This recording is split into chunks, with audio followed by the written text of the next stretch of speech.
یسألونک عن الاہلہ، وہ آپ سے نئے چاندوں کے بارے میں سوال کرتے ہیں. یہ چاند ہر روز نیا ہوتا ہے، کبھی بڑھ جاتا ہے، کبھی گھٹ جاتا ہے. یہ کیا چیز ہے؟ کہ بھئی سائنٹیفک سوال تھا. نبی علیہ الصلوۃ والسلام کو سائنسدان تو نہیں تھے، مگر جواب جو دیا ہے وہ دینی اعتبار سے دیا ہے. کہہ دیجئے کہ وہ لوگوں کی عبادات اور حج کے لیے اوقات مقرر معلوم کرنے کے طریقے ہیں. یعنی حج کے لیے اوقات مقررہ جو ہیں وہ معلوم کرنے کے طریقے ہیں. پتہ چلتا ہے یہ ذی الحج کا مہینہ ہے، یہ رمضان کا مہینہ ہے، تو اس رمضان میں روزے رکھنے ہیں. رمضان کے بعد یہ عید آتی ہے تو پہلی رات کا جو چاند ہے اس کے اگلے دن عید کرنی ہے، عید الاضحیٰ کرنی ہے. تو یہ سب محرم ہے، یہ نیا سال شروع ہو گیا ہے. اور نیکی یہ نہیں کہ تم گھروں میں ان کے پیچھے کی طرف سے آؤ، بلکہ نیکی اس کی ہے جو تقوی اختیار کرے اور گھروں میں ان کے دروازوں سے آیا کرو اور اللہ سے ڈرو تاکہ تم فلاح پا جاؤ. تقوی لوگ یہی سمجھتے ہیں وہ جی جب ہم گئے تھے تو بڑے گھر سے نکلے تھے تو بڑے گناہ گارانہ لباس پہنے ہوئے تھے، اب حج کر کے آئے ہیں تو ان گناہ گارانہ لباس سے ہم نہ اس گھر میں داخل ہوں گے، بلکہ نہ اس دروازے میں داخل ہوں گے، بلکہ پچھلی دیوار جو ہے نا اس کو پھلانگ کے اندر داخل ہوں گے. بھائی کیوں بھائی؟ اب پاک صاف ہو کے آئے ہو تو اپنی ہڈیاں توڑوانی ہے تم نے؟ دیوار پہ چڑھ کے چھلانگ لگاؤ. کون سی اس میں نیکی ہے؟ کون سی اس میں عقل مندی ہے؟ اللہ سے ڈرو تاکہ تم فلاح پاؤ. وقاتلوا فی سبیل اللہ، اور اللہ کی راہ میں ان لوگوں سے لڑو جو تم سے لڑتے ہیں. جی یہ پہلا حکم ہے، جو تم سے لڑتے ہیں ان سے لڑو، خود ابتدا نہ کرو. ولا تعتدوا، اور زیادتی نہ کرنا، بے شک اللہ زیادتی کرنے والوں سے محبت نہیں کرتا. وقتلوہم، اور تم دوران جنگ میں جہاں بھی تمہارے مقابل آئیں، جہاں انہیں پاؤ قتل کر دو. وَأَخْرِجُوهُمْ مِنْ حَيْثُ أَخْرَجُوكُمْ، اور تم انہیں وہاں سے نکال دو، مکہ سے جہاں سے انہوں نے تمہیں نکالا ہے. اور فتنہ قتل و خون ریزی سے زیادہ شدید ہے، اور تم ان سے مسجد حرام کے پاس نہ لڑو یہاں تک کہ وہ خود تم سے لڑیں اس میں. پھر اگر وہ تم سے حدود حرم میں لڑیں تو تم بھی ان سے لڑو، کیونکہ اس موقع پر تمہیں اجازت دی جائے گی. یہ نہیں ہو سکتا کہ یہ حرم میں آئے وہ تو ہمیں مار سکتے ہیں، ہم تو قتل کر دیے جائیں اور وہ آزادی سے اس شریعت کے حکم سے فائدہ اٹھا کے ہمیں قتل کرتے جائیں. نہیں، پھر تم بھی جواب دو. ایسے کافروں کی یہی سزا ہے. فَإِنِ انتہوا، پھر اگر وہ باز آ جائیں تو پھر تم نہ لڑو. فَإِنَّ اللَّهَ غَفُورٌ رَحِيمٌ. باز آنے کا مطلب یہ کہ توبہ کر لیں، بھی غلطی ہو گئی، ہم مسلمان ہوتے ہیں، اللہ ان کے پچھلے گناہ معاف کر دے گا اور رحم کرنے والا بھی ہے. یہ آیت ہے بھائی، اس آیت سے بڑی غلط فہمی لوگوں کو پیدا ہوئی ہے کہ دیکھیے جی مسلمانوں کو یہ حکم دیا گیا ہے جہاں تم ان کو پاؤ غیر مسلموں کو ان کو قتل کر دو. وہ کیوں؟ آیت کے کانٹیکسٹ میں اس کے سیاق و سباق کو دیکھیں تو پتہ چلتا ہے کہ یہ بڑی پابندیوں کی آیت ہے. مسلمانوں کو کتنا شدید غصہ ہو سکتا ہے کہ جہاں انہوں نے ان کے بندوں کو مارا، قید کیا، ان کے مالوں کو لوٹ لیا، پھر ان کو خالی ہاتھ کر کے ان کے گھروں سے نکال دیا اور ان کی جائیدادوں پر قبضہ کر لیا، اس کے باوجود بھی اللہ تعالیٰ فرماتا ہے کہ نہ، وہ تم سے لڑے تو تم لڑو ورنہ زیادتی نہ کرنا. وقاتلوہم، اور ان سے جنگ کرو. یعنی یہ نہ کہو کہ بھائی وہ ہمیں مارتے ہیں ماریں، ہم نہیں ماریں گے، بلکہ حتی لا تکون فتنہ، یہاں تک کہ فتنہ باقی نہ رہے. یعنی یہ فتنہ ہے نا، کوئی آپس میں رہ رہے ہیں، مسلمان کو بندہ برداشت نہ کرے، اس جگہ نکل جاؤ یہاں سے، اس کے مال کو لوٹ لیا جائے، ان کے بندوں کو مار دیا جائے. تو اس فتنے کو دبانے کے لیے لڑائی تو لڑنی پڑتی ہے. کیا فورسز، حکومتیں نہیں لڑتی؟ وَيَكُونَ الدِّينُ لِلَّهِ، اور دین صرف اللہ ہی کے لیے ہو جائے.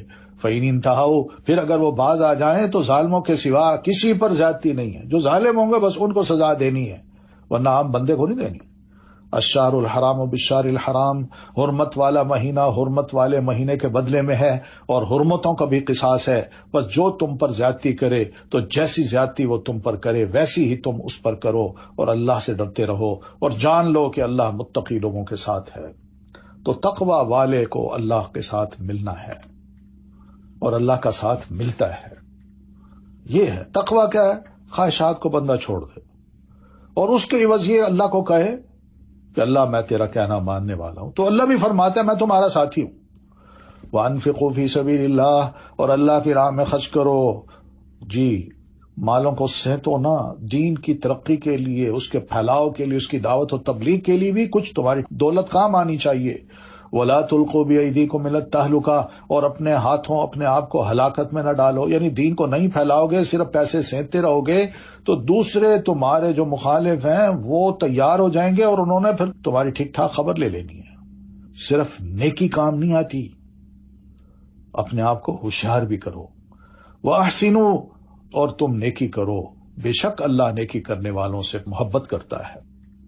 تو یہ نیکی سے مراد یہ خلوص کے ساتھ جو کام کرنا ہے، اللہ کی راہ میں انفاق کرنا ہے، یہ بہت بڑی نیکی ہے، لیکن خلوص کے ساتھ کرنی ہے، اللہ کے لیے میں کر رہا ہوں۔ وَأَتِمُّوا الْحَجَّ وَالْعُمْرَةَ لِلَّهِ، اور حج اور عمرہ کو اللہ ہی کے لیے پورا کرو۔ حج کرنا ہے تو صرف اللہ کے لیے، عمرہ کرنا ہے تو صرف اللہ ہی کے لیے، اور پورا کرنا ہے۔ بڑی بات کی ہے اس میں، اللہ ہی کے لیے، خالص اللہ کے لیے ہو، نام و نمود کے لیے نہ ہو۔ فَإِنْ نُحْصِرْتُمْ، پھر اگر تم روک دیے جاؤ تو قربانی کے لیے جو میسر ہو کر دو، یعنی آگے نہ جا سکو تو جو قربانی تمہارے پاس تھی یا میسر ہے اس کو کر دو، اور اپنے سر نہ منڈاؤ جب تک کہ قربانی اپنے ٹھکانے پر نہ پہنچ جائے، یعنی وہ منا میں، حرمین میں، وہاں حرم کعبہ کے ارد گرد، وہاں جب پہنچ جائے، وہاں قربانی ہو جائے تو پھر اس کے بعد اپنے سر کو منڈاؤ، کیونکہ اب تم حج نہیں کر سکتے، تم باہر ہو، حدود کے باہر ہو، لیکن اب تو قربانی بھی نہیں جا سکتی۔ تو ایسی صورت میں زیادہ سے زیادہ اتنا ہے کہ بندہ سوچ سمجھ کے پھر نیت کرے کہ میں حج کر بھی سکتا ہوں کہ نہیں، عمرہ کر بھی سکتا ہوں نہیں۔ تو اسی وجہ سے حکومت نے جو پابندی لگا دی کہ ابھی حج کی نیت نہ کریں، عمرے کی نیت نہ کریں، جب ہم اناؤنسمنٹ کریں گے تب، تو یہی مسئلہ ہے، تب جا کے خود بخود سمجھ آ جائے گی یہ بات کہ اب معاملہ وہ نہیں ہے جو میں نے خود اپنی طرف سے بنا لیا تھا۔ فَمَنْ كَانَ مِنْكُمْ مَرِيضًا، پھر تم میں سے جو بیمار ہو یا اس کے سر میں کسی طرح کی تکلیف ہو حاجی کے، اور وہ سر منڈوالے، تو روزے یا صدقے یا قربانی میں سے کوئی ایک فدیہ دے دے۔ پھر جب تم امن میں آ جاؤ، یعنی راستہ کھلا ہو اور اب آ جا سکتے ہو حرم، تو جو کوئی حج کے دنوں تک عمرے کا فائدہ اٹھائے تو اسے جو قربانی میسر ہو وہ کر لے، اور پھر جو قربانی نہ پائے تو 3 دن کے روزے حج کے دوران اور 7 دن کے اس وقت رکھے جب تم گھروں کو واپس لوٹاؤ۔ یہ پورے 10 دن کے روزے ہیں۔ یہ حکم اس شخص کے لیے ہے جس کے اہل و عیال مسجد حرام یعنی مکہ کے رہنے والے نہ ہوں بلکہ مکہ کے باہر کے ہوں، تو وہ 10 روزے پورے کرے، اور اللہ سے ڈرتے رہو اور جان لو کہ بے شک اللہ سخت سزا دینے والا ہے۔ اگر اس کی نافرمانی کی حج کے دوران بھی، حج عمرے کے دوران بھی، تو وہ حج قبول بھی نہیں ہوگا اور پھر اللہ تعالیٰ نافرمانی پر سزا بھی دے گا۔ تو حج و عمرے کی فضیلت اور اہمیت ان آیات سے پتہ چلتی ہے۔ حج ایک اہم فریضہ ہے، 5 ارکان میں یہ ایک اہم رکن ہے جو اس مسلمان پر فرض ہے جو استطاعت رکھتا ہو، بیمار نہ ہو، صحت مند ہو، پیسہ ہو، آنے جانے کا کرایہ ہو، راستے میں کھانے پینے کا پیسہ ہو، اور پیچھے فیملی جو ذمہ داری ہے جن کی ان کا خرچہ بھی دیکھے جائے، تب جا کے یہ استطاعت کہا جاتا ہے کہ ہوتی ہے، بصورت دیگر نہیں۔ ادھار لے کے، قرض لے کے انسان حج نہ کرے۔ حج و عمرہ یہ مسلمان کی پہچان ہے۔ حج اور عمرہ کرنے والوں کی دعائیں اللہ تعالیٰ قبول فرماتا ہے۔ صرف حج کرنے سے اللہ سارے پچھلے سال کے گناہ معاف کر دیتا ہے۔ پھر پے در پے حج و عمرہ کرنا یہ فقر اور محتاجی دور کرنے کا ایک ذریعہ بھی ہے۔ یہ نہیں کہنا چاہیے بھئی کتنے عمرے کرو گے، کتنے حج کرو گے، یہ پیسے تم غریبوں کو دے دو، وہ غریبوں کو دے بھی بیٹھے پھر پیسے ہوں تو کیا کرے؟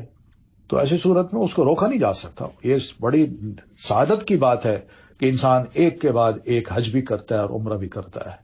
الحج اشہر معلومات، حج کے مہینے معلوم مقرر ہیں، تو جو شخص ان مہینوں میں حج کو فرض کر لے تو حج کے دوران نہ کوئی بے حیائی کی بات کرے اور نہ کوئی گناہ کرے اور نہ لڑائی جھگڑا کرے، اور نیکی میں سے جو کام بھی تم مسلمانوں کرو گے اللہ اس کو جان لے گا، یعنی احرام کے دوران، حج کے دوران تم جو بھی نیکی کرو گے اللہ اس کو جان لے گا۔ اس میں نیکی یہ بھی ہے کہ انسان حج کے دوران اپنی نظروں کو نیچے رکھے، اور ہاں تم زاد راہ بھی لے لو، یعنی راستے کا خرچہ، یعنی یہ نہ ہو کہ بھائی وہاں جاتے ہیں وہاں مانگ لیں گے، لوگ کھلا دیں گے، گزارا ہو جائے گا۔ بس بے شک بہترین ذات راہ تقویٰ ہے، اور اے عقل والو مجھ سے ڈرتے رہو۔ تقوی کو سارے سفر میں انسان ملحوظ رکھے تو یہ بہترین ذات راہ ہے۔ لیس علیکم جناح، تم پر کچھ گناہ نہیں کہ حج کے دوران اپنے رب کا فضل تلاش کرو، یعنی اگر کوئی تجارت کا سامان لیتے آتے جاتے ہو تو کوئی حرج نہیں ہے۔ پھر جب تم عرفات سے لوٹو تو مشعر حرام یعنی مزدلفہ کے پاس اللہ کا ذکر کرو، اور اس کا ذکر ایسے کرو جس طرح اس نے تمہیں ہدایت کی ہے۔ یہ بڑی اہم آیت ہے، وَاذْكُرُوهُ كَمَا هَدَاكُمْ، اور ہدایت کس سے کی؟ نبی علیہ السلام نے جس طرح ذکر کیا ہے ویسا کرو، آپ نے جو الفاظ استعمال کیے ہیں ویسے الفاظ استعمال کرو، آپ نے ذکر کے دوران جو ادائیں رب کے حضور پیش کی ہیں اس ادا سے بڑھ کر کوئی اور ادا مت اپناؤ۔ یہ ہے کما ہداکم وَإِن كُنتُم مِّن قَبْلِهِ لَمِنَ الضَّالِّينَ، بے شک تم لوگ اس سے قبل یقیناً گمراہوں میں سے تھے۔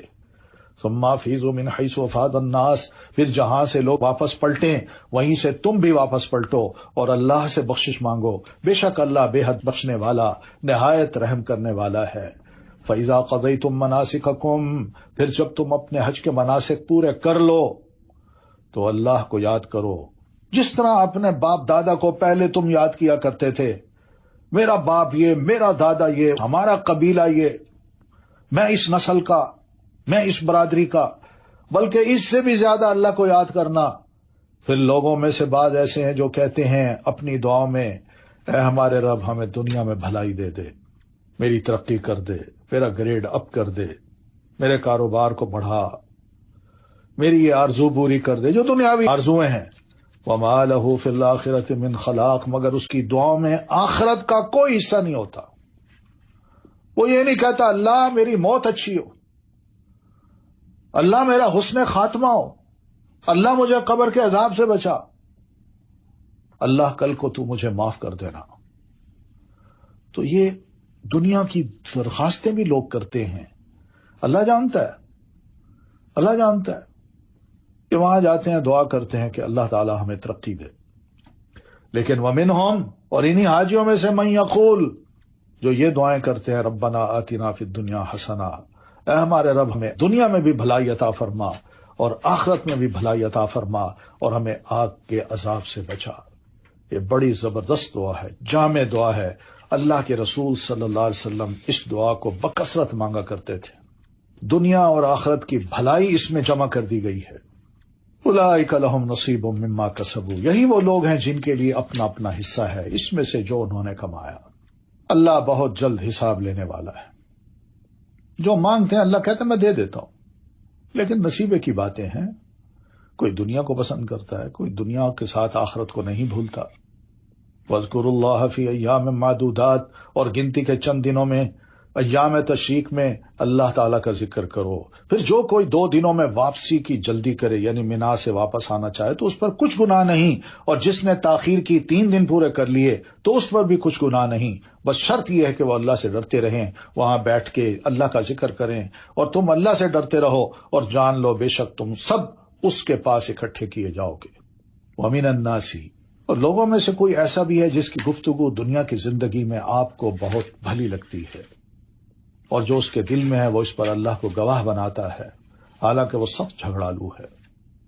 دنیا کی زندگی اور اس کے بارے میں گفتگو، یعنی یہ دنیا سے محبت کی علامت ہے اور جھگڑوں کا باعث بھی ہے، حقیقت ہے۔ بندے کے دل میں حسد بھی آ جاتا ہے، دنیا کی محبت کی وجہ سے آپس میں لڑائیاں ہوتی ہیں، حقیقت ہے۔ اس لیے فرمایا دھیان کرو، تم ایسے نہ بننا، ایسی گفتگو نہ کرنا، تمہاری گفتگو میں خدا خوفی کی بات بھی ہونی چاہیے۔ وَإِذَا تَوَلَّىٰ سَعَىٰ فِي الْأَرْضِ، اور جب وہ پیٹھ پھیر کر جاتا ہے تو زمین میں کوشش کرتا ہے تاکہ وہ اس میں فساد پھیلائے اور کھیتی اور نسل کو ہلاک کر دے، اور اللہ فساد کو پسند نہیں کرتا۔ وَإِذَا قِيلَ لَهُ اتَّقِ اللَّهَ، اور جب اس سے کہا جاتا ہے کہ اللہ سے ڈرو، بڑا آدمی ہے، سردار ہے، تو غرور اسے گناہ پر آمادہ کرتا ہے۔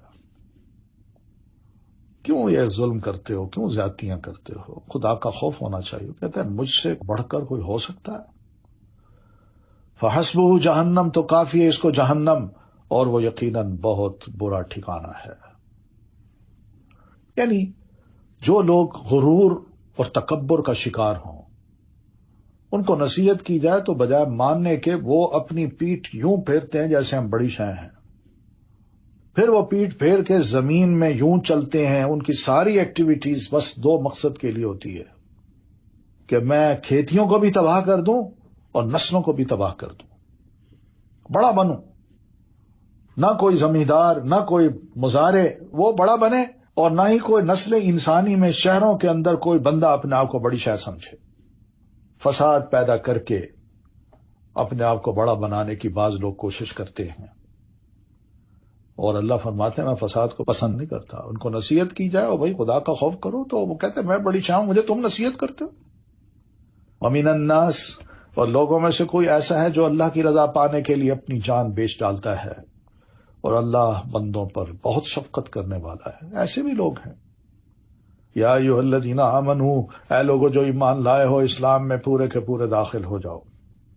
کلمہ پڑھ لیا ہے، اس کو کافی نہ سمجھو. اب جو کچھ اللہ فرماتا ہے، جو احکام دیتا ہے، رسول جو احکام دیتے ہیں، جو کچھ کرتے ہیں کراتے ہیں، اس کو بھی مانو. یہ اسلام میں پورا داخل ہونا. وَلَا تَتَّبِعُوا خُطُوَاتِ الشَّيْطَانِ، اور شیطان کے قدموں کی پیروی نہ کرو، بے شک وہ تمہارا کھلا دشمن ہے. فَإِن زَلَلْتُمْ، پھر اگر روشن دلائل آ جانے کے بعد پھر تم پھسل گئے، تو جان لو کہ اللہ سب پر غالب، خوب حکمت والا ہے. هل ينظرون، کیا ان نصیحتوں کے بعد کیا وہ اس بات کا انتظار کر رہے ہیں کہ اللہ ان پر بادلوں کے سائبانوں میں آ جائے اور فرشتے بھی آ جائیں اور کام تمام کر دیا جائے، یعنی کوئی عذاب نازل کر دیا جائے. اور مان لو بھائی، کس طرح تمہیں قائل کیا جائے.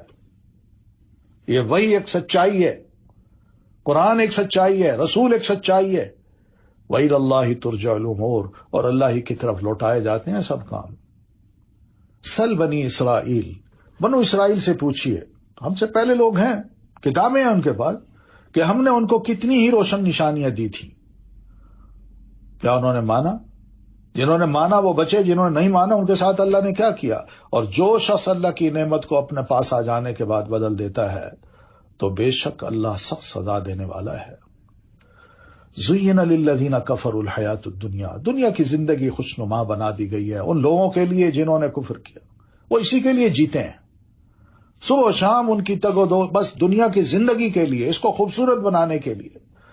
اور دوسری طرف وَيَسْخَرُونَ مِنَ الَّذِينَ آمَنُوا، اور وہ ان لوگوں سے تمسخر کرتے ہیں جو ایمان لائے. کہتے ہیں یہ کیسے لوگ ہیں، ان کے کوئی دماغ ہی نہیں، ان کو کوئی دنیا میں رہنا ہی نہیں آتا، یہ جنگلی لوگ ہیں. والذین اتقوا، مگر یاد رکھیں حالانکہ جو لوگ تقوی اختیار کریں وہ قیامت کے دن ان کے اوپر ہوں گے، یعنی اوپر کے درجات میں ہوں گے. اور اللہ جس کو چاہتا ہے بے حساب رزق دیتا ہے. کوئی رزق اس چیز کا نام تھوڑی ہے کہ انسان دنیا کی زندگی میں اپنے آپ کو کھپا دے، آخرت کو بھول جائے، نہ اللہ کو یاد رکھے. اللہ کھلانے کی ذمہ داری لے چکا ہے. اصل جو چیز ہے وہ یہی ہے کہ اللہ کو یاد کرنا. اللہ کو یاد کیجیے، اللہ دیکھیے پھر رزق دیتا ہے، جس کو چاہتا ہے جتنا مرضی دیتا ہے. کان الناس امۃ واحدہ، سب لوگ ایک ہی امت تھے، پھر وہ آپس میں اختلاف کرنے لگ گئے. فبعث اللہ النبیین، تو اللہ نے ان کی طرف خوشخبری دینے والے اور ڈرانے والے نبی بھیجے. شروع میں جیسے حضرت نوح علیہ السلام سے پہلے سب متفق تھے، سب ایک تھے، لیکن پھر قوم نوح میں جب شرک آیا تو وہاں سے پھر رسولوں کا، نبیوں کا آغاز ہوا. سب سے پہلے رسول جناب نوح علیہ السلام بنے، اور ان پر حق کے ساتھ کتاب نازل کی تاکہ وہ لوگوں کے درمیان ان امور میں فیصلہ کر دیں جن میں انہوں نے اختلاف کیا. کتاب ہی فیصلہ کرتی ہے پھر، اور اس میں آپس کی ضد کی وجہ سے اختلاف ان لوگوں نے کیا جن کو کتاب دی گئی تھی، اس کے بعد کہ ان کے پاس روشن دلائل آ چکے تھے. کتاب کو جاننے والے حسد کی وجہ سے، آپس میں ضد کی وجہ سے اختلاف کر بیٹھے. وہ کہتا نہیں اس کا معنی یہ نہیں ہے، یہ ہے، میں یہ کہوں گا، وہ کہتا ہے میں یہ کہوں گا، حالانکہ کتاب بتا رہی ہے. تو اللہ نے ان لوگوں کو جو ایمان لائے اپنے حق میں سے اس بات کی ہدایت دی جس میں انہوں نے اختلاف کیا تھا. وہ اختلاف میں نہیں پڑے، انہوں نے کہا حق یہی ہے، بس اس کو ماننا ہے، اس پر عمل کرنا ہے، اور اللہ جس کو چاہتا ہے سیدھے راستے کی طرف ہدایت دے دیتا ہے. مسلمانوں ام حسبتم، کیا کلمہ پڑھنے کے بعد تم نے یہ سمجھا ہے کہ تم یوں ہی جنت میں داخل ہو جاؤ گے جبکہ ابھی تم کو وہ مشکلیں تو پیش آئی ہی نہیں جو تم سے پہلے گزرے لوگوں کو آئیں. ان کو سختیاں اور تکلیفیں پہنچیں اور وہ ہلا مارے گئے. حتی یقول الرسول والذین آمنوا معہ، حتیٰ کہ وقت کا رسول اور وہ لوگ جو ان کے ساتھ ایمان لائے تھے پکار اٹھے، متی نصر اللہ، اللہ کب آئے گی تیری مدد، کب آئے گی اللہ کی مدد. الا ان نصر اللہ قریب. تو ان کو جواب یہ دیا جاتا ہے، سنو بے شک اللہ کی مدد قریب ہے. تو آزمائش کے ذریعے اللہ اپنے بندوں کو خالص کرتا ہے، نکھارتا ہے. پہلے لوگوں کی بھی آزمائش ہوئی تھی. یسألونک ماذا ينفقون، وہ سوال کرتے ہیں آپ سے کہ وہ کیا خرچ کریں. آپ کہہ دیجئے کہ جو مال بھی تم خرچ کرو تو والدین، قرابت داروں، یتیموں، محتاجوں اور مسافروں کے لیے، اور جو بھلائی بھی تم کرو گے فإن اللہ بھی علیم، تو اللہ تعالیٰ کو تمہاری نیتوں اور ارادوں کا پتہ ہے، خوب جاننے والا ہے. یہ خرچ کرنے کی جگہ ہے. آج والدین پر خرچ کرنا میاں بیوی کے جھگڑے کا باعث بن جاتا ہے. کتب علیکم القتال، تم پر اللہ کے رستے میں لڑنا فرض کر دیا گیا، اور وہ تمہیں ناگوار ہے، اور ہو سکتا ہے کسی چیز کو تم ناپسند کرو اور وہی تمہارے لیے اچھی ہو. یعنی لڑائی کو اس وقت تم ناپسند کرتے ہو، لیکن اگر تم کرو تو ہو سکتا ہے نتائج کے اعتبار سے تمہارے لیے اچھی ہو، اور ہو سکتا ہے کہ کوئی چیز تمہیں اچھی لگے، لڑائی لڑنا نہیں تو نتائج کے اعتبار سے وہی تمہارے لیے بری ہو.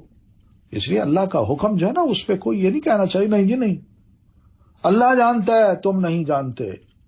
تو بہرحال نفس کے خلاف چلنا بھی بہت بڑا جہاد ہے. اور یہ بھی بتایا ہر مصیبت نعمت کا باعث ہوتی ہے. خوشی ملنا بھی مسلمان کے لیے نعمت ہے، اور تکلیف کا آنا بھی مسلمان کے لیے نعمت ہے. دونوں قسم کی نعمتوں پر شکر بھی کرنا چاہیے اور صبر بھی کرنا چاہیے. یسألونک عن الشہر الحرام قتال فیہ، وہ آپ سے حرمت والے مہینے میں لڑائی کے بارے میں سوال کرتے ہیں. کہہ دیجئے کہ ان میں لڑائی کرنا بہت بڑا گناہ ہے، اور اللہ کے راستے سے روکنا اور اس سے کفر کرنا اور مسجد حرام سے روکنا اور اس کے رہنے والوں کو اس میں سے نکال دینا اللہ کے نزدیک اس سے بھی بڑا گناہ ہے. یعنی چھوٹی سی بات کو دیکھ کے اس کو اتنا بتنگڑ بنا رہے ہو، اپنے کرتوت تو دیکھو. اور فتنہ قتل سے بھی کہیں بڑھ کر ہے، اور یہ لوگ ہمیشہ تم سے لڑتے رہیں گے یہاں تک کہ اگر وہ استطاعت رکھتے ہوں تو تمہیں تمہارے دین سے بھی پھیر دیں. اور جو کوئی تم میں سے اپنے دین سے پھر گیا، پھر مر گیا اس حال میں کہ وہ کافر ہے، تو ایسے لوگوں کے اعمال دنیا اور آخرت میں ضائع ہو گئے، اور یہی لوگ آگ کے ساتھی ہیں، وہ اس میں ہمیشہ رہنے والے ہیں. ان الذین آمنوا، بے شک وہ لوگ جو ایمان لائے اور جنہوں نے ہجرت کی اور اللہ کے راستے میں جہاد کیا، اولئک یرجون رحمت اللہ، یہی لوگ ہیں جو اللہ کی رحمت کی امید رکھتے ہیں، اور اللہ بے حد بخشنے والا اور نہایت رحم کرنے والا ہے. اللہ سے امیدیں ایسے لوگوں کو ہوتی ہیں، بیٹھی بٹھائی نہیں امیدیں بنائی جا سکتی. یسألونک عن الخمر والمیسر، یہ سوال کرتے ہیں آپ سے شراب اور جوئے کے بارے میں، کیا کریں، حلال ہے کہ حرام ہے؟ تو ابتدا میں کہا گیا آپ کہہ دیجئے کہ ان دونوں میں بڑا گناہ ہے، اور لوگوں کے لیے کچھ فائدے بھی ہیں. گناہ زیادہ ہے، فائدے تھوڑے ہیں، اور ان دونوں کا گناہ زیادہ بڑا ان دونوں کے فائدے سے. یہ بتا دیا، بس خود سمجھیں کہ واقعی فائدہ کس کا ہے اور نقصان کس کا ہے. یعنی ایک اچھا بھلا آدمی شراب پی لے، اس کا دماغ ہی اس کا ساتھ نہ دے، عجیب و غریب اس کی حالت ہو جائے، تو یہ کیا معقول بات ہے؟ کیا یہ بندے کے لیے مفید چیز ہے؟ اور وہ سوال کرتے ہیں آپ سے کہ وہ کیا خرچ کریں. کہہ دیجئے کہ جو ضرورت سے زائد ہو، جو ضرورت کا ہے وہ اپنے پاس رکھو، بال بچوں کے لیے، اپنے لیے، فیوچر کے لیے، اور جو زائد ہو وہ دے دو اللہ کی راہ میں. کذالک یبین اللہ لکم الآیات، اس طرح اللہ تمہارے لیے اپنے احکام کھول کھول کر بیان کرتا ہے تاکہ تم غور و فکر کرو دنیا اور آخرت کے معاملات میں. بس صرف دنیا کے معاملے میں غور و فکر نہ کرو، آخرت کا بھی سوچو. وَيَسْأَلُونَكَ عَنِ الْيَتَامَىٰ، اور وہ سوال کرتے ہیں آپ سے یتیموں کے بارے میں. آپ کہہ دیجئے کہ ان کی اصلاح کرنا ان کے لیے بہتر ہے. یتیم ہے، تم اس کے سرپرست بن گئے ہو تو ان کی اصلاح کرنا تاکہ اچھے انسان بن جائیں. اور اگر تم ان کو اپنے ساتھ اولاد میں شامل کر لو تو وہ تمہارے بھائی ہیں، اور اللہ جانتا ہے مفسد کو مصلح سے. جو سرپرست بنتا ہے وہ فساد کرتا ہے، اس کے بارے میں برا سوچتا ہے یا اس کی اصلاح کا سوچتا ہے، اللہ زیادہ بہتر جانتا ہے۔ اور اگر اللہ چاہتا تو تمہیں مشکل میں ڈال دیتا، وہ حکم دے دیتا کہ نہیں بھائی اس کو اپنے گھروں میں رکھو، اس کے پیسے میں سے، اس کی چھوڑی جائیداد میں سے کچھ نہیں لے سکتے، تم پر فرض ہے کہ تم اپنی خرچے سے اس کو چلاؤ، اس کی پڑھائی، اس کا کھانا پینا، رہائش کا تم بندوبست کرو۔ بے شک اللہ بہت غالب ہے، خوب حکمت والا ہے۔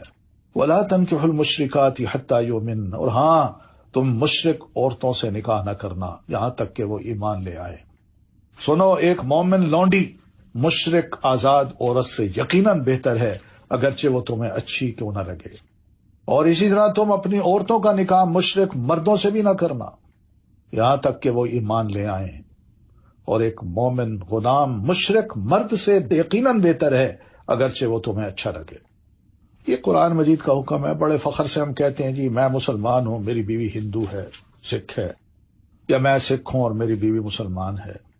یہ چیزیں سوچنے کی ہیں بھئی، ہم سب مسلمانوں کے لیے بھی اور ان کو بھی، انہیں بھی سوچنا چاہیے۔ مسلمان کو تو خاص سوچنا چاہیے کہ میں ہوں، میں آخر میری جنریشن ہوگی، میری اولاد ہوگی، اور بیٹی دے کے کسی مشرک کو اس سے جو اولاد نکلے گی کہ وہ مسلمان رہے گی، اور یہی تو صدقہ جاریہ ہے، یہی تو وہ کام ہے جو مرنے کے بعد انسان کے کام آئیں گے، بچوں کے کام، اولاد کی نیکیاں، والد، مرے ہوئے والد کو، والدین کو کام آتی ہیں، اور اولاد کی غلط تربیت اور غلط فیصلے جو ہیں وہ مرے ہوئے والد کے لیے وبال جان بھی بن جاتے ہیں۔ سنو، یہ مشرک لوگ آگ کی طرف بلاتے ہیں، اور اللہ تمہیں اپنے اذن سے جنت اور مغفرت کی طرف دعوت دیتا ہے۔ اب یہ تمہاری چوائس ہے، تم جس کو چاہو پسند کر لو، اور اپنی آیات لوگوں کے لیے واضح کرتا ہے تاکہ وہ نصیحت حاصل کریں۔ وَيَسْأَلُونَكَ عَنِ الْمَحِيضِ، اور وہ آپ سے حیض کے بارے میں سوال کرتے ہیں۔ کیوں؟ اس لیے کہ دیکھ رہے تھے مسلمان کہ جو ہیں وہ حیض کی حالت میں عورت کو اپنے گھر سے نکال دیتے ہیں اور اپنی بیوی کے قریب نہیں جاتے، اور کہتے ہیں اگر جو گیا تو اس سے جو اولاد ہوئی وہ بھینگی پیدا ہوگی۔ اور دوسرے ہیں وہ حیض ہو، پاکیزگی ہو، پرواہ کیے بغیر ہر قسم کے تعلق کو جائز سمجھتے ہیں۔ تو اسلام کیا کہتا ہے؟ اسلام نے کہا قُلُوا اذا، انہیں بتائیے یہ ایک اذیت ہے، اور دوسرا معنی یہ گندگی ہے۔ فَاعْتَزِلُوا النِّسَاءَ فِي الْمَحِيضِ، بس اپنی عورتوں سے حیض کی حالت میں ذرا پرے رہو، الگ رہو۔ الگ رہنے کا مطلب یہ کہ ان سے جماع نہ کرو، اس لیے آگے وضاحت کر دی، لیکن یہ مطلب نہیں کہ ان کو گھروں سے نکال دو یا ان کو بالکل ہی ناپاک سمجھو، ان کے ہاتھ کی لگی ہوئی چیز ناپاک بنا لو۔ وہ نہ کھانا بنا سکتی ہیں، نہ کسی چیز کو ٹچ کر سکتی ہیں، نہ میاں کے ساتھ بیڈ پہ لیٹ سکتی ہیں۔ وَلَا تَقْرَبُوهُنَّ حَتَّى يَطْهُرْنَ، بس اتنا سمجھایا، ان کے قریب نہ جانا جب تک کہ وہ اچھی طرح پاک نہ ہو جائیں، بس یہ سمجھا دیا ہے۔ عورت کی عزت بھی رکھی ہے، اور میاں بیوی کے آپس کے تعلقات ہیں، ان کو پاکیزہ بنانے کی ایک تعلیم ہے، اور دوسرے کے ساتھ ہمدردی بھی ہے کہ وہ اذیت سے گزرتی ہے، وہ گندگی سے گزرتی ہے۔ اذیت میں بھی انسان کو، شوہر کو ترس آنا چاہیے، اور گندگی ہے تو اس سے بھی انسان کو گھن آنی چاہیے۔ فَإِذَا تَطَهَّرْنَ، ہاں پھر جب وہ پاک صاف ہو جائیں تو فَأْتُوهُنَّ مِنْ حَيْثُ أَمَرَكُمُ اللَّهُ، تو جہاں سے اللہ نے تمہیں حکم دیا ہے ان کے پاس آؤ۔ یہ ہے، یعنی یہ کوئی خوبی ہے کہ وہ حیض کی حالت میں ہو تو کہو نہیں جی تمہاری ہر شے خراب، گھر سے نکل جاؤ، اور جب وہ پاک ہو جائے تو اس کو کہو ویلکم۔ یعنی مطلب کی زندگی ہے نا، کیا خواہشات ہیں ہماری؟ کچھ ہمدردی نہیں ہے؟ ان اللہ یحب التوابین، بے شک اللہ بہت توبہ کرنے والوں اور بہت پاک صاف رہنے والوں سے محبت کرتا ہے۔ تو اصل میں اندر کی اور ظاہر کی طہارت اللہ تبارک و تعالی چاہتا ہے۔ بار بار گناہ کیا جائے پھر توبہ کر لے تو اللہ تعالیٰ فرماتا ہے میں ایسے لوگوں کی توبہ بھی قبول کرنے کو تیار ہوں۔ نساؤکم حرث لکم، تمہاری عورتیں، بیویاں کھیتی ہیں تمہارے لیے، تو تم اپنی کھیتی میں جس طرح چاہو آؤ۔ آنا کھیتی میں ہے، یعنی جو زمین ہموار کی جاتی ہے، ہل چلایا جاتا ہے، اس میں بیج ڈالا جاتا ہے۔ یہ نہیں ہوتا کہ زمین ہموار ہو اس میں بیج ڈالنے کی بجائے پکی سڑک پہ ڈال دیا جائے۔ کون کہتا ہے کہ بھئی یہ بیج فائدہ دے گا؟ وَقَدِّمُوا لِأَنفُسِكُمْ، اور اپنے نفسوں کے لیے نیک عمل آگے بھیجو، اور تم اللہ سے ڈرو اور جان لو کہ یقیناً تم اس سے ملاقات کرنے والے ہو، اور مومنوں کو خوشخبری دے دیجئے جو اس طرح کی باتیں مانتے ہیں۔ وَلَا تَجْعَلُوا اللَّهَ عُرْضَةً لِأَيْمَانِكُمْ، اور تم اللہ کو اپنی قسموں کے لیے آڑ نہ بناؤ کہ تم نیکی اب نہیں کرو گے۔ یعنی میں قسم اٹھا بیٹھوں کہ میں نے اب ان دونوں کے درمیان صلح نہیں کرانی۔ صلح کرانا نیکی ہے۔ اب کوئی کہتے ہیں میں نے تو قسم کھائی ہوئی ہے، میں نے ان کے گھر نہیں جانا، کھانا نہیں کھانا۔ اور بھئی کیا ہے، وہ بلا رہے ہیں، کسی کی دعوت قبول کرنا بھی نیکی ہے۔ بندہ کہے میں نے تو قسم کھائی ہوئی ہے۔ اللہ فرماتے ہیں میرے نام کی قسمیں کھاڑ کے اس کو آڑ نہ بناؤ کہ میں نیکی نہیں کروں گا اور تقوی اختیار نہیں کروں گا، وَتُصْلِحُوا بَيْنَ النَّاسِ، اور لوگوں کے درمیان صلح نہیں کراؤں گا نہ، واللہ سمیع علیم، اور اللہ خوب سننے والا، خوب جاننے والا ہے۔